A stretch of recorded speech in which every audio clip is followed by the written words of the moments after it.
Heute geht es um Fotoequipment, was ich an Fotoequipment in meiner Tasche habe. Ich werde mich auf Kamera und Objektive beschränken und Studioequipment, also Belichtungssachen wie Blitze und so weiter und Softboxen, das machen wir mal anders, weil das wird sonst viel zu umfangreich. Ich habe halt angefangen zunächst ganz klassisch mit dem Handy zu fotografieren und als ich dann Porträts machen wollte, kam ich an die Grenzen vom Handy, so dass ich gesagt habe, ich hole mir jetzt eine Einsteigerkamera.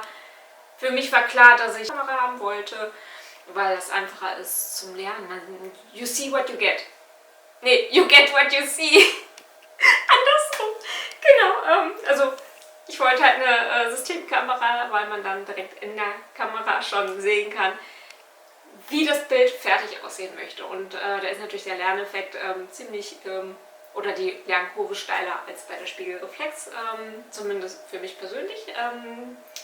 Und ja, dann gab es das unschlagbare Angebot für die Canon M50. Ich habe damals geschwankt zwischen der Canon M50 und der Sony 6400. Das waren die zwei Modelle, empfohlen worden, und ja, ich konnte mich halt nicht entscheiden und wusste man nicht, willst du die eine, willst du die andere. Im Endeffekt kann ich euch sagen, dass alle Kameras heutzutage gut sind. Bei mir ist es dann die Canon M50 geworden, einfach aus dem Grund, dass es ein unschlagbares Angebot damals gab. Und das ist halt die Canon M50. Ich werde sie euch mit der Actionkamera nochmal kurz im Detail abfilmen, falls ihr das überhaupt sehen könnt. Genau. Und die kam mit dem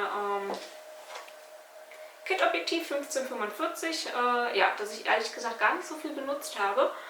Und ich habe mir direkt dazu, weil ich wusste, ich möchte auf jeden Fall eine Festbrennweite haben, weil ich möchte offenblendig fotografieren und das geht mit diesem Kit-Objektiv nicht.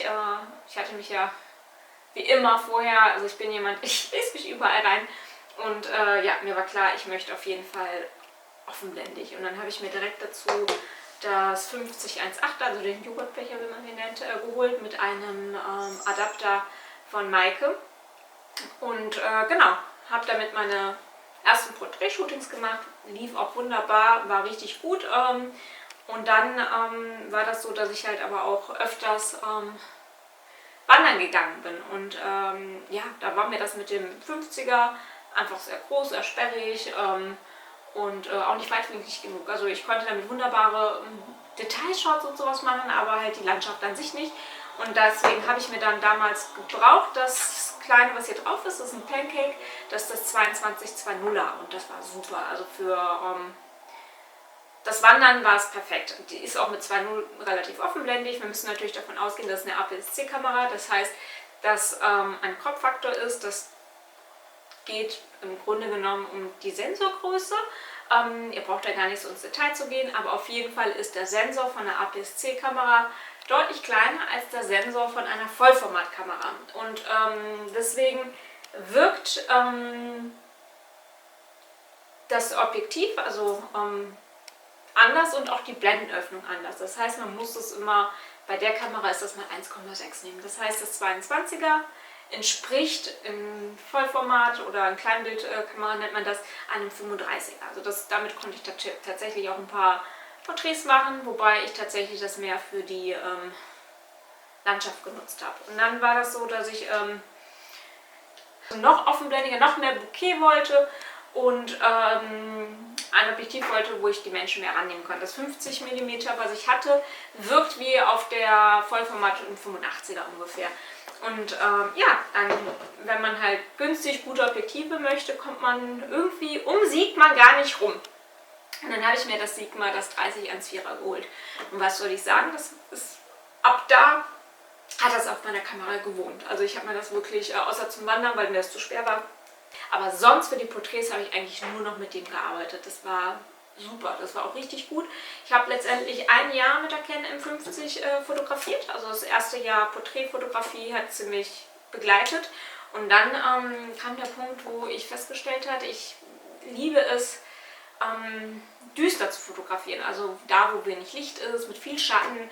Und ich habe halt festgestellt, dass in der Bearbeitung, dass natürlich erstmal die Details nicht so gut waren in den Schatten, beziehungsweise dass die, ich kann es nicht anders beschreiben, als dass die schmutzig aussahen. Also das ist das Einzige, was ich sagen kann. Ich fand, die sahen schmutzig aus und ja, ich kam halt an die Grenzen von dem, was ich wollte. Also die Kamera ist super und ich benutze die immer noch, wenn ich irgendwo unterwegs bin, zu irgendeinem Familienfest oder sowas, wenn gute Lichtverhältnisse sind, macht die Bilder, also macht die bombenmäßige Bilder. Also ich werde wahrscheinlich auch bestimmt mal ein Video machen mit der Kamera, wo ich zeigen kann, also im Endeffekt ist nicht die Kamera das, was wirklich der limitierende Faktor ist, sondern das Licht eigentlich in der Regel. Ne? Wenn ihr gutes Licht habt, könnt ihr selbst mit dem Handy wunderbare Bilder machen. Also lasst euch da nichts einreden. Also die Kamera war super, aber ich hatte halt den Wunsch dann nach der Vollformat. Also ich wollte noch mehr Details, noch mehr Möglichkeiten in der Bearbeitung quasi.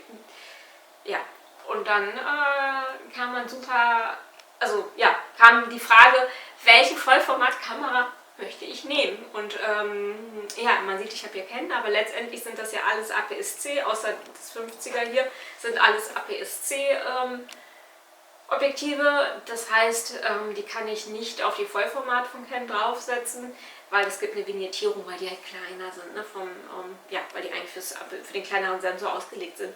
Und so wusste ich, ich bin nicht auf Canon limitiert.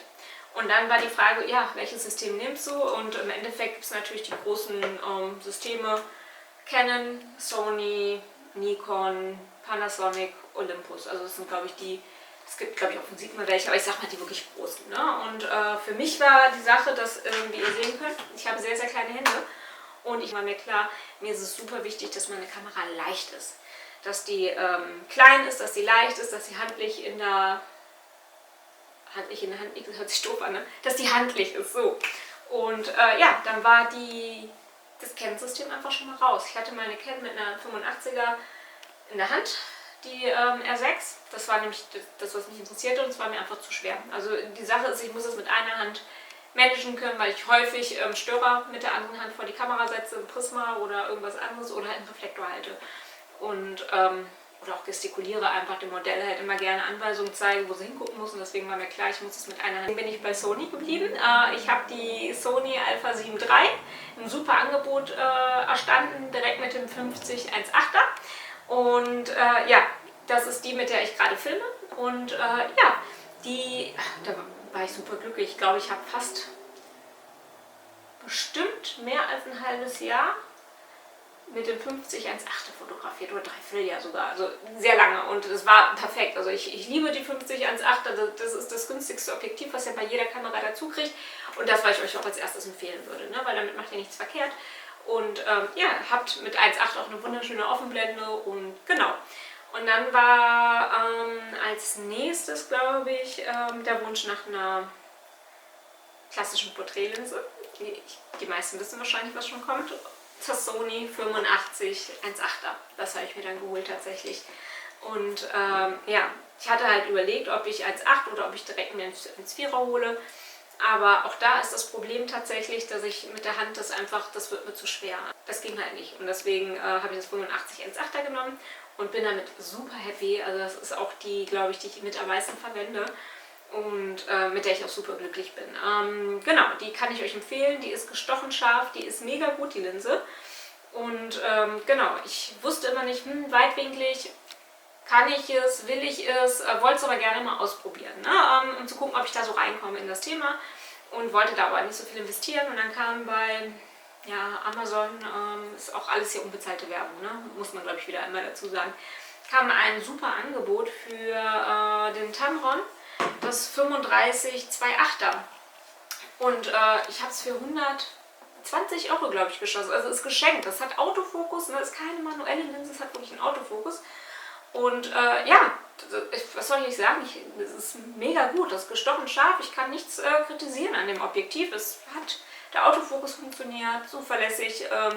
Ja, also für meine Bedürfnisse reicht das vollkommen. Und ich habe auch ein paar Mal damit fotografiert. Was ich auch gut fand. Ich will es auch ein bisschen öfters mal probieren, aber in der Regel komme ich bisher halt immer auf das 85er zurück. Genau. Und dann habe ich mir dieses Jahr, also wir haben jetzt November, also 23, wenn ich das aufnehme. Wenn ihr das seht, ist natürlich schon irgendwann nächstes Jahr, weil ich ja den Channel noch nicht habe. Genau. Und dann habe ich ja mit den Produkten angefangen und mit Beauty auch dieses Jahr. Und ja, dann braucht man halt eine Makrolinse. Und ja, bei Makro, ich habe mich halt auseinandergesetzt, und ja, man muss halt immer sagen, ich bin jemand, für mich muss es gut sein. aber ich bin nicht bereit, unendlich viel Geld zu investieren. Ne? Also es muss schon sein Geld wert sein, es muss ein vernünftiges Objektiv sein, das schon. Genau, aber es muss halt, dadurch, dass ich das ja als Nebengewerbe oder Kleingewerbe mache, das, was ich euch auch empfehlen würde, holt euch erstmal, also holt euch schon ein vernünftiges, aber ihr müsst nicht immer High-End direkt holen. Ne? Und ja, dann habe ich mir das Sigma geholt, das 102,8er. Und was soll ich euch sagen, ich liebe dieses Objektiv. Also das ist wirklich ein Traum, man kann es nicht anders sagen.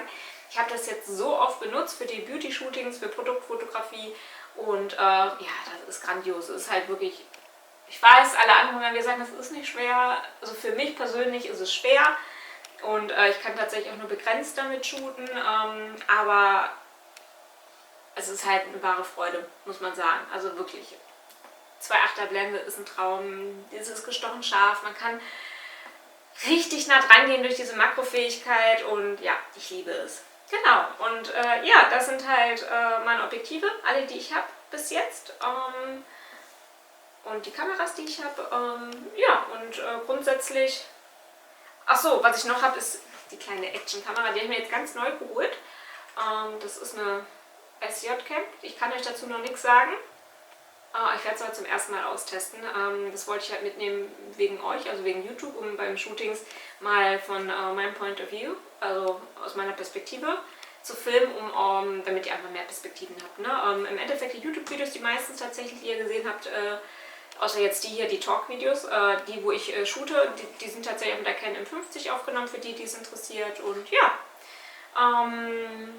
das war's, denke ich mal, für heute. Wenn ihr Fragen habt oder sowas, wie immer, schreibt sie unten in die Kommentare oder schreibt mir auch gerne bei Instagram eine DM, persönliche Nachricht. Ich neige immer dazu, die Sprachen zu mischen, es tut mir leid. Genau, und ja, ihr wisst, was ihr zu tun habt. Ich wiederhole es jedes Mal, aber es ist mal total wichtig, damit dieser Kanal hier ein bisschen wächst. Gebt dem Daumen ein Like, wenn er euch gefällt, abonniert den Kanal und ja, ihr müsst noch irgendwas mit die Glocke drücken, glaube ich. Ja, egal. Ihr wisst auf jeden Fall, was ihr zu tun habt. Ich wünsche euch einen schönen Tag, wann immer ihr auch das hier sehen werdet und sag mal, bis nächste Woche.